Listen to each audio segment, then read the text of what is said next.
नमस्कार दोस्तों, welcome back to motor defined. मैं हूं आपका होस्ट और दोस्त अरिंदम घोष और एक बार फिर मैं आप लोगों के लिए लेकर हाजिर हूं ride comparison of 2026 TVS Apache RTR 164V top model with 2026 या फिर आप कह सकते हैं updated Bajaj Pulsar N160 top model की।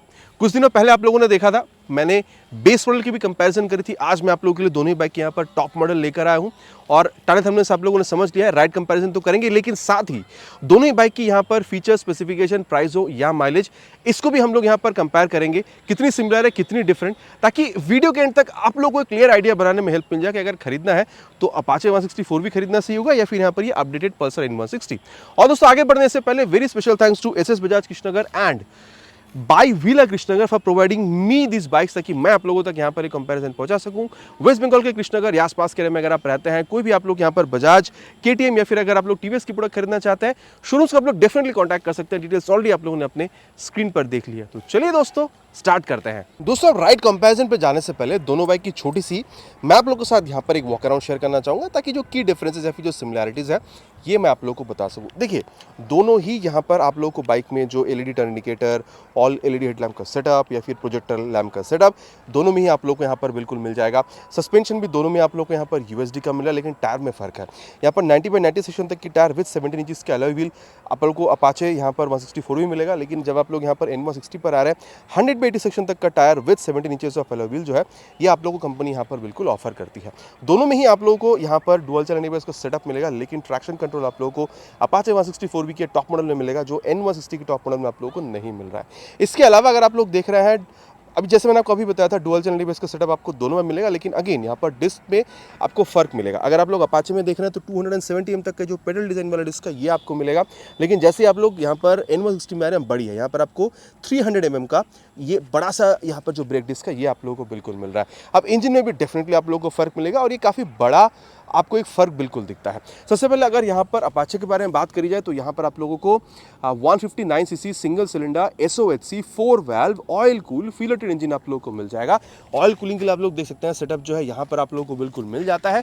बाकी 3 मोड भी आप लोगों को यहाँ पर मिल जाता है, ठीक है। इसके बारे में आगे मैं आप लोगों को बिल्कुल बताऊँगा, जैसे कि अर्बन, रेन या फिर आप कह सकते हैं यहाँ पर स्पोर्ट मोड, और चलते हुए इसके बारे में बात बिल्कुल करेंगे, ठीक है।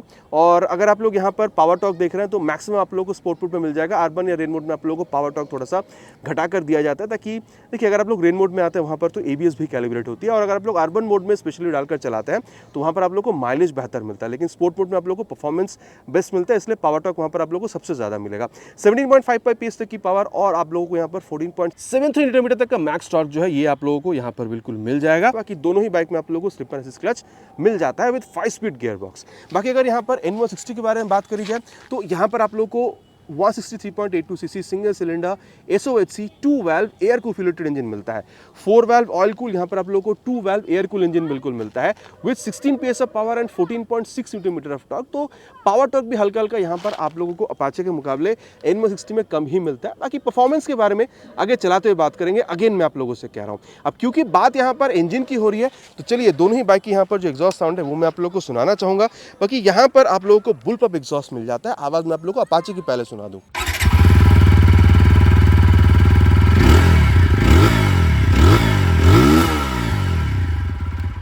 कैसी लगी अपाचे के साउंड, नीचे आप लोग बिल्कुल कमेंट करके बताइएगा। अब मैं आप लोगों को यहाँ पर जो N160 की आवाज़ है ये भी बिल्कुल सुना दूँ।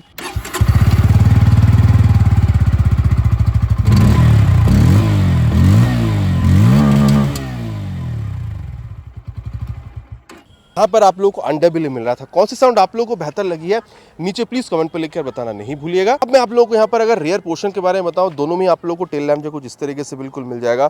टायर हगर का सेटअप अगेन आप लोगों को दोनों में मिल रहा है। 130/70 सेक्शन तक का टायर अगेन आपको दोनों में मिलेगा। N160 में रेडियल नहीं है, यहाँ पर आप लोगों को रेडियल मिल जाएगा। 230 mm तक का डिस्क वहाँ पर मिलेगा। यहाँ पर आप लोगों को बड़ा सा डिस्क अपाचे में मिलेगा 240 mm तक का। बाकी पीछे ये भी आप लोगों को पेटल डिजाइन वाला ही मिल जाता है। बाकी दोनों में आप लोगों को यहाँ पर ये जो मोनोशॉक सस्पेंशन का सेटअप है ये आप लोगों को बिल्कुल मिलता है। इसके अलावा अगर आप लोग लेफ्ट पोर्शन पर आ रहे हैं तो आप लोग देख सकते हैं साइड गार्ड जो आप लोग को यहाँ पर दोनों में मिलेगा। ओपन चे सिस्टम फॉर स्पोर्टी लुक, ये भी आप लोग को यहाँ पर दोनों में मिल रहा है। प्लस अगर आप लोग देख रहे हैं main stand, side stand with side stand cut off sensor, ये भी आप लोग को यहाँ पर दोनों ही बाइक में बिल्कुल समझ में आ रहा है। अब अगर आप लोग यहाँ पर सीट हाइट देख रहे हैं, दोनों में आप लोग को हल्की सी डिफरेंस मिलेगी। बाकी इसकी बेस मॉडल में आप लोग को N160 में आप लोग को सिंगल सीट मिलता है, लेकिन अपाचे में अगर आप लोग देख रहे हैं ये टॉप मॉडल सामने खड़ी है, यहाँ पर आप लोगों को सिंगल सीट मिल रहा है। बेस मॉडल में भी सेम है। यहाँ पर आप लोग को 795 तक का सीट हाइट मिलेगा। अपाचे में आप लोगों को 800 mm का सीट हाइट बिल्कुल देखने में मिल जाता है। बाकी हाइट अगर आपकी 5'5", 5'6" तक की है, दोनों ही बाइक आप लोग आराम से यूज़ कर पाएंगे, प्रॉब्लम आप लोगों को नहीं होनी चाहिए। टैंक में फ़र्क है, अपाचे में आप लोग को 12 लीटर का मिलेगा, यहाँ पर आप लोग को 14 लीटर का मिल जाएगा। और माइलेज दोनों में आप लोग 40 से 45 के बीच एक्सपेक्ट कर सकते हैं। बाकी ग्राउंड क्लियरेंस में मैसिव चेंज आपको मिलेगा। यहाँ पर N160 में 165 है, अपाचे में 180 m तक का मिल जाएगा। यहाँ पर अगर आप लोग वेट देख रहे हैं अप्रॉक्सीमेटली 146 किलोग्राम का मिलता है, यहाँ पर 152 से 154 किलोग्राम का, मतलब यहाँ पर भी वही 6 से 8 किलोग्राम तक का आप लोग को यहाँ पर वेट ज़्यादा ही समझ में आने वाला है। हैंडल बार भी यहाँ पर थोड़ी सी अंदर की तरफ इंक्लाइंड है, वहाँ पर आप लोग को स्ट्रेट मिलेगा। बात करते हैं इसके बारे में फील की, चलाते वक्त आप लोग एग्जैक्टली ये फील कैसा दे सकती है। बाकी हाँ, यहाँ पर high beam low beam pass out तक का स्विच, उसको टॉगल करने के लिए एम का बटन, टर्न सिग्नल और हॉर्न आप लोग को इस तरीके से मिलेगा। किल स्विच आप लोगों को यहाँ पर मिल रहा है, प्रोजेक्टर को ऑन ऑफ करने के लिए स्विच और नीचे है इंजन ऑन करने का स्विच।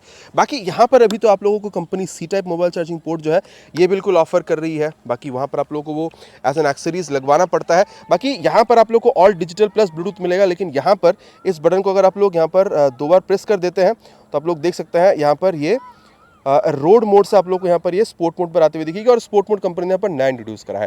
बाकी स्पीडो अटैक को gear posture sensor, Bluetooth connectivity सब कुछ आप लोगों को मिल जाएगा। यहाँ पर आप लोग नेविगेशन, कॉल, SMS अलर्ट वगैरह जो वो भी आप इस्तेमाल कर सकते हैं। और यहाँ पर जब आप लोग आ रहे हैं, हैंडल बार काफ़ी स्ट्रेट आप लोगों को यहाँ पर बिल्कुल मिलेगा।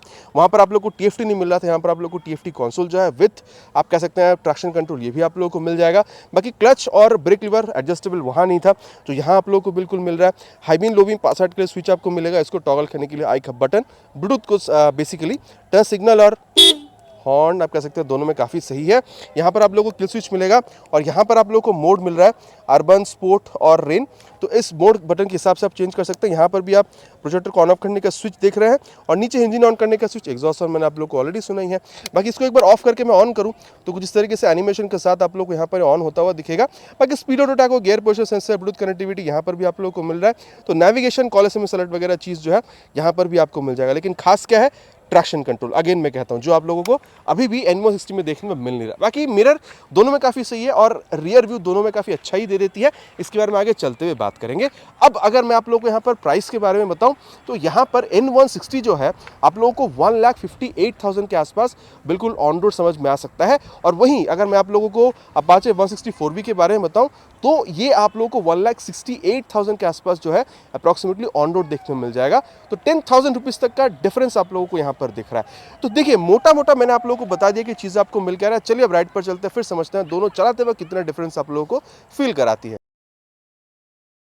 और दोस्तों यहाँ पर राइड कंपैरिजन की शुरुआत करेंगे with this new 2026 Bajaj Pulsar N160 now with this sport mode.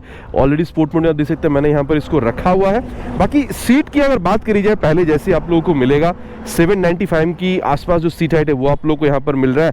Rear fitted फुटपैग आपको मिल जाएगा। स्पोर्टी फील के लिए हल्का सा सामने की तरफ झुकेंगे और स्पेस आपके लिए पिलियन के लिए काफ़ी अच्छा खासा जो है आप लोगों को यहाँ पर बिल्कुल मिल जाता है। और अगर आप सीट की कंफर्ट देख रहे हैं तो ये भी आप लोगों को काफ़ी सही मिलेगा, ना सॉफ्ट ना हार्ड, ठीक है। और यहाँ पर सबसे पहले इसको हम लोग मोड जो है उसको शिफ्ट कर देते हैं और स्टार्ट करेंगे यहाँ पर रोड मोड के साथ। ये देखिए रोड मोड में अभी मैंने इसको यहाँ पर शिफ्ट कर दिया है और पीछे वैसे कोई है नहीं। ये रोड मोड है, सेकेंड गियर, थर्ड गियर, ये पहले जैसे ही है, यहाँ पर वैसे तो कोई चेंज हुआ नहीं है। अब इस रोड मोड के मुकाबले इसको अभी स्पोर्ट मोड में शिफ्ट करके अब एक बार देखते हैं। First gear, second gear, third gear. अब देखिए ये तो नहीं कहूंगा कि भाई बहुत ज्यादा कुछ डिफरेंस समझ में आ रहा है, बट स्पोर्ट मोड दिया हुआ है, काम तो करेगा। हल्का सा शायद आप लोग को यहाँ पर रोड मोड के मुकाबले स्पोर्ट मोड बेहतर आप लोग को समझ में आ सकता है, लेकिन अगेन कहूंगा बहुत ज्यादा डिफरेंस यहाँ पर नहीं है। बाकी देखिए इस बाइक में आप लोग को स्लिपर असिस्ट क्लच भी मिलता है, तो चलिए इसको भी एक बार टेस्ट कर ही लेते हैं। इसको पहले 70 के आसपास ले जाएंगे और ये 80 पे ले जाके 4 से लेके 3 से लेके 2, और देखिए मैंने यहाँ पर फटफट क्लच छोड़ दिया है। बोलने का मतलब ये है कि अगर मान के चलिए आप इस तरीके से हाईवे पर हैं जहां पर आपके सामने कुछ आ चुके हैं और आप इंजन ब्रेकिंग करके बाइक की ओवरऑल स्पीड को स्लो डाउन करना चाहते हैं, वहां पर आप क्या करेंगे, आप रैपिड गियर डाउन, जैसे मैंने किया, क्लच आप बार बार छोड़ना चाहेंगे। तो अगर आपके पास स्लीपर क्लच नहीं है तो रियर टायर लॉक या फिर स्लिप हो सकती है, लेकिन यहाँ स्लीपर क्लच है और बेहतरीन तरीके से काम भी कर रही है। ये मैंने आप लोग को ऑलरेडी बता दिया है, दिखा भी दिया है टेस्ट करके। तो ऑन रोड आपकी हाई स्पीड पर सेफ्टी बिल्कुल यहाँ पर बरकरार है। और अब जो मैं आप लोगों को बताना चाहूंगा वो है अबाउट दिस क्लच। भाई मतलब 100 सीसी की बाइक भी अगर आप उठाएंगे ना तो शायद वहां पर भी इतनी सॉफ्ट क्लच आप लोगों को मतलब नहीं मिलता होगा, ठीक है। और अगर आप यहाँ पर गियर शिफ्टिंग देख रहे हैं तो हाँ, हल्का सा यहाँ पर एफर्ट के साथ आप या फिर डाउन शिफ्टिंग जो है वो भी यहाँ पर बिल्कुल हो जाता है। और चलिए अब क्योंकि हम लोग बात यहाँ पर क्लच और गियर वगैरह के बारे में कर रहे हैं तो इसकी जो एक्सेलरेशन टेस्ट है इसको भी कंप्लीट करते हैं, और इसको भी हम लोग स्पोर्ट मोड पर रख कर ही करेंगे। We'll start the acceleration test with 3 horns. First gear on sport mode.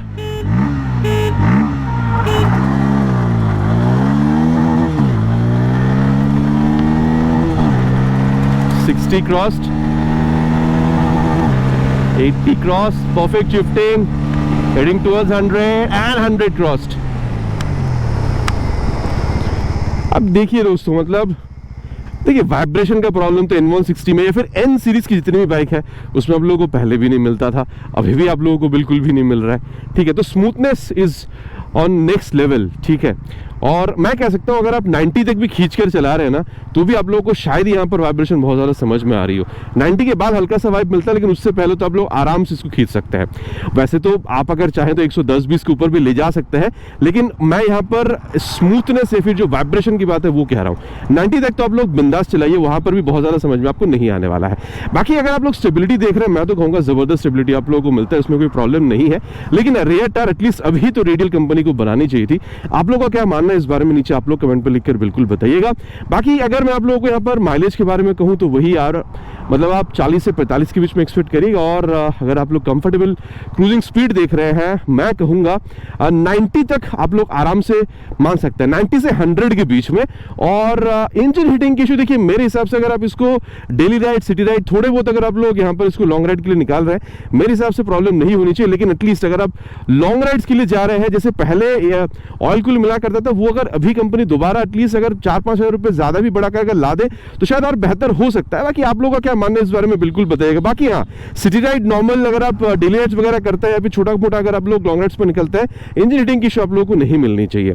बाकी दोस्तों एक बात मैं जो आप लोगों से कहूंगा, स्पोर्ट मोड आने की वजह से बहुत ज्यादा जो यहाँ पर स्पीड में डिफरेंस है वो मैं नहीं कहूंगा। हाँ, शायद आपको इनिशियल में हल्की सी बेहतर आप लोगों को मिल सकता है, लेकिन टॉप एंड तक पहुंचते पहुंचते जैसे पहले आप लोगों को स्पीड मिल रहा था वही आप लोगों को मिलेगा। और दोस्तों N160 के बाद अब यहाँ पर राइड कंपेयर करेंगे N160 को with this 2026 TVS Apache RTR 160/4V top model के साथ, जहाँ पर आप लोगों को TFT कंसोल में ट्रैक्शन कंट्रोल के साथ आप लोगों को USD भी बिल्कुल मिल जाता है।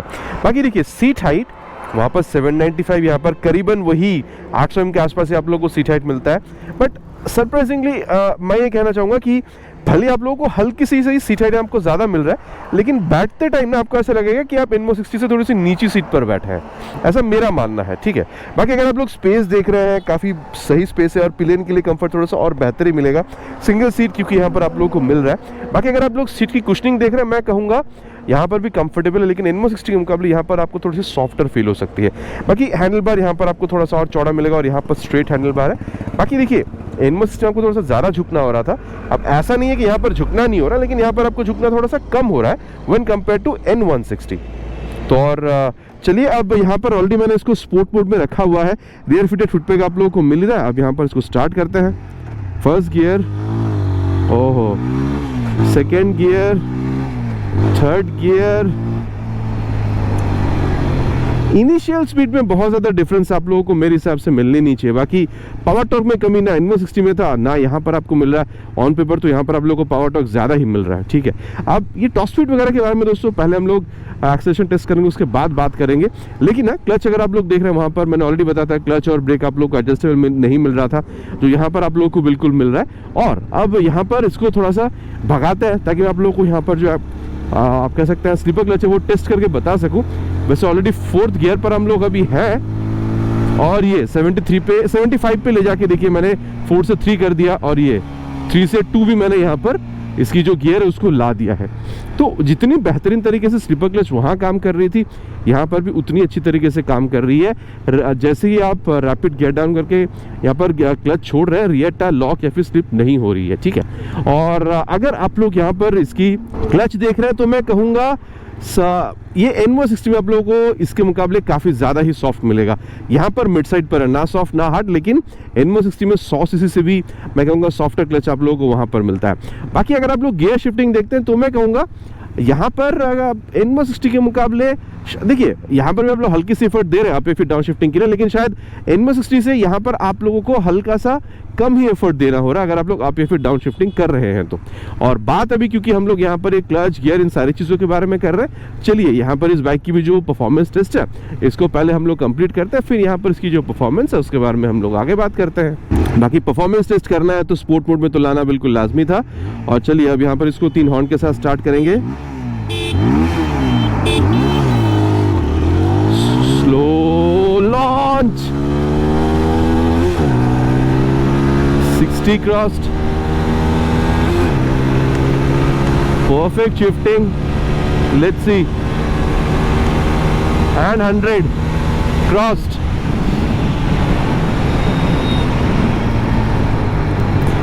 देखिए सच कहूँगा, सच के सिवा कुछ नहीं कहूँगा, वहाँ पर 100 mm का टायर था फ्रंट पे, यहाँ पर 90 का है। अब ऐसा तो नहीं है कि यहाँ पर आप लोगों को इसकी वजह से कोई स्टेबिलिटी में प्रॉब्लम दिख रहा है, लेकिन शायद अगर कंडीशन बुरी हुई, स्पेशली रास्ते की मैं बात करें, तो शायद 100 mm का टायर बेहतर परफॉर्म करेगा। लेकिन नॉर्मल कंडीशंस में मुझे सच बहुत ज़्यादा यहाँ पर स्टेबिलिटी में कोई फर्क समझ में आ नहीं रहा है, और वहाँ पर 100 mm की टायर यहाँ पर 90 होने की वजह से बहुत ज़्यादा कोई डिफरेंस समझ में आ नहीं। लेकिन अगेन कहूँगा डिफरेंट कंडीशंस की बात अलग हो सकती है, लेकिन नॉर्मल कंडीशन में बहुत ज़्यादा डिफरेंस आपको समझ में नहीं आएगा। बाकी देखिए अगर मैं आप लोग को वाइब्रेशन के बारे में बताऊँ, इसमें तो बहुत ज़्यादा कंट्रोल है अगर 162V के मुकाबले देखा जाए तो।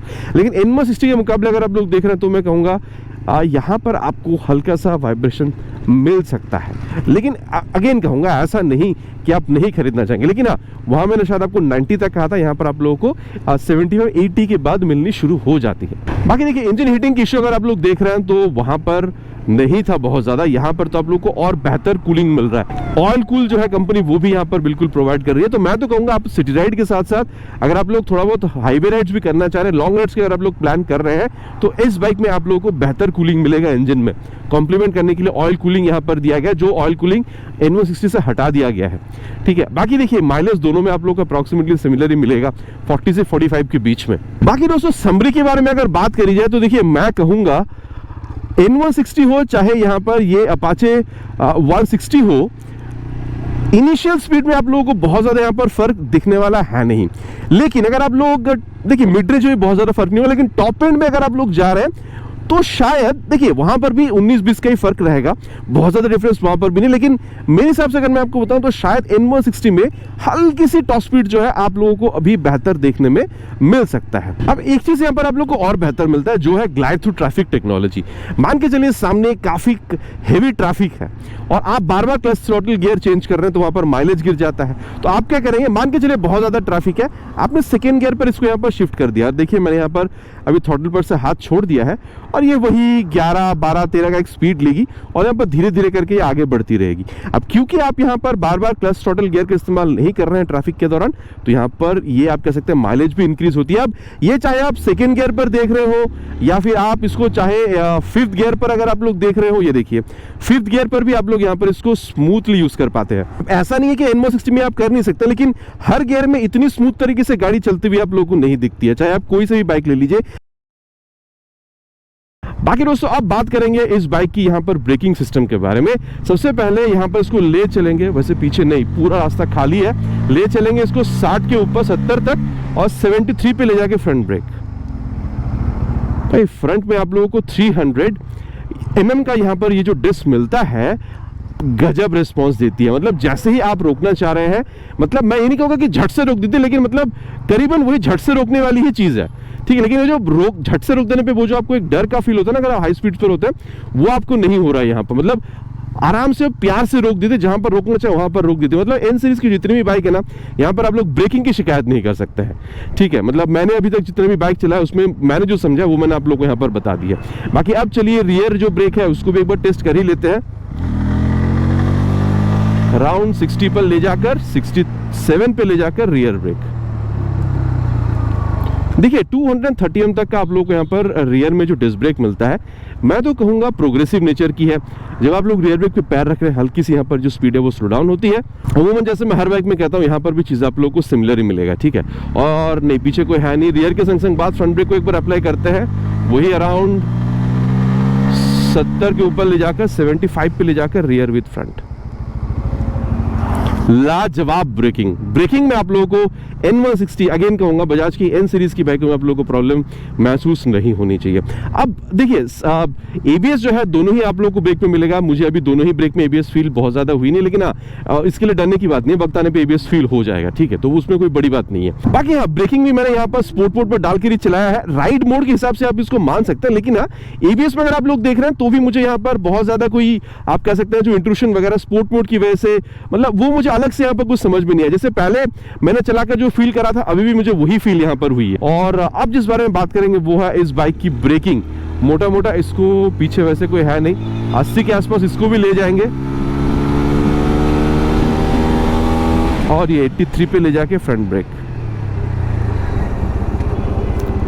देखिए मैं कहूंगा वहां पर 300 mm का ब्रेक है, ठीक है। वहां पर आपको वेट कितना मिल रहा था, 152 ही पकड़कर चलिए, थोड़ी सी ज्यादा 152 पकड़कर चलिए, यहाँ पर 146, तो मोटा मोटा 8 किलोग्राम का फर्क आपको दिख रहा है। लेकिन यहाँ पर भले 8 किलोग्राम कम है, लेकिन वहां 300 m का डिस्क है, यहाँ पर आप लोगों को 270 m का डिस्क दिख रहा है। देखिए मैं कहूंगा यहाँ पर काफी अच्छी तरह से आप लोगों को ब्रेक देखने में मिल रहा है, लेकिन फ्रंट ब्रेक की अगर बात करी जाए तो N160 में आप लोगों को शायद थोड़ी सी और बेहतर देखने में मिल सकती है, ठीक है। ऐसा नहीं है कि बहुत कुछ डिफरेंस है, लेकिन हाँ मुझे जो चला कर समझ में आ रहा है वो मैंने आपको बताया, वहां पर हल्की से आपको बेहतर मिल सकती है, ठीक है। और चलिए अब रियर जो ब्रेक है इसको भी एक बार टेस्ट करते हैं। मोटा मोटा वही 60 के ऊपर ले चलेंगे, वैसे पीछे कोई है नहीं, और ये 75 पे ले जाके रियर ब्रेक। देखिए दोनों ही अगर आप लोग यहाँ पर ब्रेक देख रहे हैं तो वहां पर 230 की, यहाँ पर 240 की है।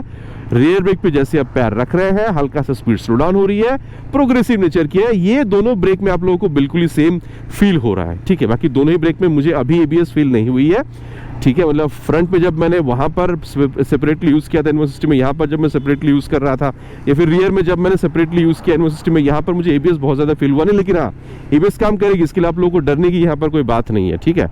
और चलिए अब रियर के संग संग बात फ्रंट ब्रेक अप्लाई करते हैं, वैसे पीछे कोई है नहीं, एक बार 60 के ऊपर ले जाएंगे और ये अप्रोक्सीमेटली 82 पे ले जाके रियर विद फ्रंट। मतलब एक चीज देखिए, अगर यहाँ पर डुअल चैनल ABS मिल रहा है ना, वैसे तो डुअल चैनल वहां पर भी है, ये डुअल चैनल मिलने का एक खास बात है ही ये कि आप लोगों को ब्रेकिंग में और ज्यादा कॉन्फिडेंस मिलता है। आप एक्सट्रीम भी प्रेस कर देते हैं ब्रेक तो भी आप लोगों को यहाँ पर ये फिसलती हुई नजर नहीं आती। जैसे मैंने अभी 81 के आसपास ले जाकर इसको मैंने एक्सट्रीम ब्रेक प्रेस करा, चाहे फ्रंट हो या फिर रियर, फिर भी ये फिसली नहीं है। बाकी हाँ ABS वैसे भी यहाँ पर आई नहीं थी, लेकिन N160 में हल्का से ABS इंट्रूशन मुझे देखने में मिल रहा था, ठीक है। तो मैं देखिए ब्रेक कहूंगा ओवरऑल यहाँ पर भी काफी सही है, अगर आप लोग रियर के संग संग बात फ्रंट ब्रेक का इस्तेमाल कर रहे हैं। लेकिन ओवरऑल ब्रेकिंग की अगर बात करिए तो मैं कहूंगा N160 में आप लोगों को हल्की सी बेहतर फील हो सकती है। बाकी दोस्तों सस्पेंशन के बारे में अगर बात करी जाए, देखिए मैं तो कहूंगा आप अगर यहाँ पर इसकी फ्रंट सस्पेंशन देख रहे हैं, रियर सस्पेंशन देख रहे हैं, थोड़ी सी स्टीफर साइड पर ही आपको मिलेगा, तो high speed top speed cornering मजे से आप कर सकते हैं। लेकिन जब आप गड्ढों पर जाएंगे, जब आप बम्प्स पर से गुजरेंगे, छोटा मोटा गड्ढा छोटा मोटा बम्प ठीक है, लेकिन जैसे आप थोड़ी सी ज्यादा बम्प या फिर गड्ढे पर गए, आपके कंधे या फिर कमर कोई झटका जो है बिल्कुल यहाँ पर फील कराने वाली है।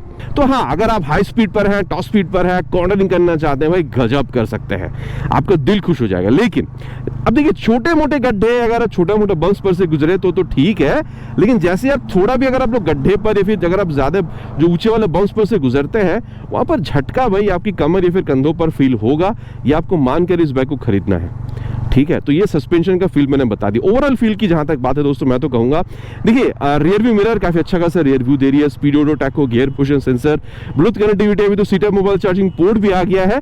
तो देखिए overall it's a complete package, ठीक है। मैं कहूंगा चाहे आप यूथ हो, आप कॉलेज गोइंग हो, मिडिल एज के हैं, आप ऑफिस गोइंग है, आप चाहते हैं आप डेली राइड्स करेंगे, आप चाहते हैं खुद चलाएंगे, साथ में पिलियन भी हो सकता है या फिर हो सकती है, आप चाहते हैं इसको आप थोड़ा बहुत लॉन्ग राइड पर भी ले जाना चाहें तो भी मेरे ख्याल से ओकेशनल लॉन्ग राइड के लिए भी आप निकाल सकते हैं इस बाइक को, और सिटी राइड, डेली राइड के लिए तो इस बाइक को बनाया ही गया है। बाकी सस्पेंशन के बारे में अगर बताऊं तो डेफिनेटली आप लोगों को दोनों में अगेन सिमिलैरिटी समझ में आ रहा है, लेकिन मैं कहूंगा high speed, top speed, cornering दोनों में मजे के साथ आप कर सकते हैं, लेकिन फील में डिफरेंस है। क्योंकि एक चीज है, यहाँ पर हैंडल बार आप लोगों को N160 से थोड़ी सी ऊंची मिले, जिस वजह से आप लोग ना ऑलमोस्ट अपराइट बैठ रहे हैं, हल्का सा झुकने की जरूरत पड़े, तो इस वजह से भले यूएसडी मोनोशॉक आप लोगों को मिल रहा हो, ठीक है, लेकिन आप लोगों को कॉर्नरिंग एक्सपीरियंस थोड़ा सा डिफरेंट मिलेगा। दोनों में अलग है लेकिन दोनों में काफी सही है। लेकिन हाँ, तब क्या जब आप गड्ढे पर जाएंगे, फिर बम्स पर से गुजरेंगे, छोटा मोटा गड्ढा, छोटा मोटा बम, दोनों ही बहुत ज्यादा फील आपको कराएगी नहीं। लेकिन जब आप ज्यादा गड्ढों पर जाएंगे, ज्यादा अगर आप लोग ऊंचे बम्स पर से गुजर रहे हैं, तो ऐसा नहीं कि यहाँ झटका नहीं देगी, झटका यहाँ देगी, लेकिन N160 के मुकाबले यहाँ पर आपको थोड़ा सा और कंफर्टेबल फील हो सकता है। बाकी देखिए ओवरऑल फील के बारे में बात करी जाए हैंडलिंग की, तो यहाँ पर रियर व्यू मिरर काफी अच्छा खासा रियर व्यू आपको दे देती है, speed auto taco, gear position sensor, Bluetooth connectivity, सब कुछ है, मोबाइल चार्जिंग पोर्ट, एक्सेस के हिसाब से आप लगवा सकते हैं, ठीक है, जो चीज़ वहाँ पर आपको ऑलरेडी मिल रहा है, बाकी अभी तो सीट मिल रहा है वहाँ पर, ठीक है। बाकी देखिए मैं कहूँगा आप सिटी राइड कर रहे हो, आप पिलियन के साथ कर रहे हो, आप आराम से कर सकते हैं, वहां पर भी सिटी राइड पिलियन के साथ करना कोई बड़ी बात नहीं थी, यहाँ पर भी आप बिल्कुल कर सकते हैं, इसमें कोई बड़ी बात नहीं। लेकिन जब आप लोग यहाँ पर थोड़ी सी लॉन्ग राइड के बारे में सोचेंगे ना, तो ये बाइक आप लोगों को थोड़ा सा ज्यादा कंफर्टेबल राइड दे सकती है। पहली बात तो यह है कि आप ऑलमोस्ट अपराइट बैठ रहे हैं, एकदम ही हल्का सा सामने की तरफ झुक रहे हैं, हैंडल बार थोड़ी सी चौड़ी है, प्लस यहाँ पर सीट आप लोगों को जो स्ट्रेट मिल रहा है, पिलियन को थोड़ी सी और ज्यादा कंफर्ट दे सकती है। प्लस अब जब यहाँ पर आप लॉन्ग राइड के लिए जाएंगे तो इंजन को कॉम्प्लीमेंट करने के लिए एक ऑयल कूल सिस्टम भी यहाँ पर आप लोगों को मिल जाता है। तो इन सारी चीजों के हिसाब से अगर आप देख रहे हैं, अगर आप लॉन्ग राइड्स के लिए बाइक ढूंढ रहे थे 160 सीसी में, जहां पर आप सिटी राइड तो करेंगे लेकिन प्लस लॉन्ग राइड भी आप लोग मतलब फ्रीक्वेंटली करना चाहते हैं, तो मैं कहूंगा N160 के मुकाबले यहाँ पर ये थोड़ी सी ज्यादा कंफर्ट आप लोगों को बिल्कुल प्रोवाइड कर सकते हैं। और कारण क्या है ये मैंने आप लोगों को यहाँ पर बिल्कुल बता दी है। बाकी चलिए आप चलते हैं यहाँ पर कंक्लूजन में, फिर जाकर बात करेंगे फिर दोनों में से आप लोगों के लिए खरीदना कौन सा सही हो सकता है। बाकी दोस्तों अब 7 बजे की घड़ी कंक्लूजन का समय कि फिर इन दोनों बाइकों में से आप लोगों के लिए खरीदना कौन सा सही हो सकता है।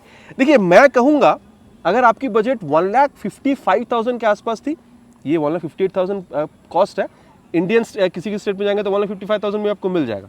सो वही करीबन 1,55,000 के आसपास अगर आपकी बजट थी, आप चाहते थे एक टॉप नॉच बाइक खरीदना 160 सीसी सेगमेंट में, जहां पर अच्छी लाइट आपको मिले, टायर्स आपको चौड़े मिले, सेफ्टी में डुअल चैनल एबीएस आपको मिल जाए, हैंडलिंग आप लोगों को यहाँ पर तगड़ा मिल जाए, फीचर लाइक आप कह सकते हैं ब्लूटूथ आप लोगों को यहाँ पर मिल जाए, माइलेज भी 40-45 तक की मिल जाए, आप खुद भी राइड करना चाहते हैं, पिलियन के साथ भी आप राइड करना चाहते हैं, आप यंग हैं, कॉलेज गोइंग है, मिडिल एज के, फर्क नहीं पड़ता है, आप एक ओवरऑल बैलेंस बाइक चाहते हैं 160 सीसी सेगमेंट पे 1,55,000 की बजट में, आप लोगों के लिए यहाँ पर पल्सर N160 एक बहुत बढ़िया प्रोडक्ट है। लेकिन अगर आप अपना बजट अराउंड 10,000 और बढ़ाना चाहते हैं, बढ़ा सकते हैं रैदर, लेकिन आपको क्या चाहिए, आपको चाहिए थोड़ी सी और बेहतर फीचर, जैसे आप लोगों को TFT कंसोल चाहिए, जैसे आप लोगों को यहाँ पर थोड़ी सी और बेहतर सेफ्टी चाहिए, जैसे कि ट्रैक्शन कंट्रोल सिस्टम, सीट आप थोड़ी सी और फ्लैट चाह रहे थे ताकि पिलियन के साथ राइड करने में आपको थोड़ी सी और आसानी हो, आप चाहते हैं कि थोड़ा सा आप ज़्यादा लॉन्ग राइड पर भी कभी कभी निकल जाते हैं, ऑयल कूल इंजन आप लोगों को मिल जाए, हैंडल बार भी थोड़ी सी ऊंची मिले, थोड़ी सी आप सीधा बैठ सके ताकि लॉन्ग राइड पे थोड़ी सी आपको और यहाँ पर हेल्प मिल जाए, और आप माइलेज भी वही 40-45 चाहते हैं, लेकिन परफॉर्मेंस भी आप लोग यहाँ पर तगड़ी चाहिए। मेरे ख्याल से आप लोगों के लिए यहाँ पर अपाचे 164V एक बहुत बढ़िया प्रोडक्ट रह सकता है। अब देखिए दोनों ही बाइक में क्या है, कितनी और अच्छी हो सकती थी, मैंने आप लोगों को कंप्लीटली यहाँ पर डिटेल में बता दिया। बाकी आप लोग क्या समझते हैं, आफ्टर दिस कंपैरिजन आप N160 खरीदेंगे या फिर अपाचे, नीचे प्लीज कमेंट पर लिख के बताना नहीं भूलिएगा, इट्स माय रिक्वेस्ट। बहुत जल्दी मिलेंगे आप लोगों से चैनल पर इसी तरीके से एक नया वीडियो में बाइक के स्कूटर के साथ। Till then ride safe and Jai Hind.